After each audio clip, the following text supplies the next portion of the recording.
Persatuan Motor Klasik Tenjo tengah membagikan ratusan takjil gratis kepada pengendara roda 2 maupun roda 4 di SPBU Tenjo, Kecamatan Tenjo, Kabupaten Bogor pada Senin sore. Bagi-bagi takjil gratis ini bersama sejumlah anggota Persatuan Motor Klasik Tenjo dipusatkan di Jalan Raya Tenjo.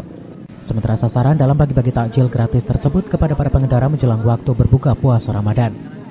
Ketua Persatuan Motor Klasik Wilayah Bogor mengatakan kegiatan bagi-bagi takjil gratis tersebut merupakan bentuk kepedulian dan untuk mempererat tali silaturahmi kepada sesama anggota lainnya.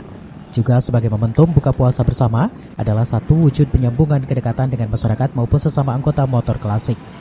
Kita menjalankan untuk silaturahmi hal klasik perbatasan Tenjo, Bogor, Banten, sama Tangerang.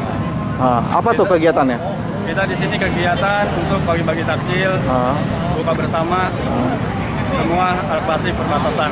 Dibaginya ke siapa tuh takjil? Dibagi ke orang-orang lewat di sini. Para pengendara kah? Apa-apa?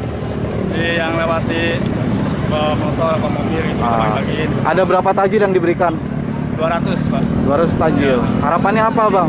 Harapan saya untuk kedepannya lebih maju, lebih jaya untuk hal klasik perbatasan Bogor, Tangerang, sama Banten. Oke. Nama siapa, Bang? Nama Umay. Sebagai apa? Bagian ketua dari TMC. Lebih lanjut, dalam kegiatan berbagi takjil gratis tersebut, Umay berharap kedepannya bisa berbagi kembali di bulan suci Ramadan mendatang. Dari Tenjo, Kabupaten Bogor, Iwan Setiawan melaporkan.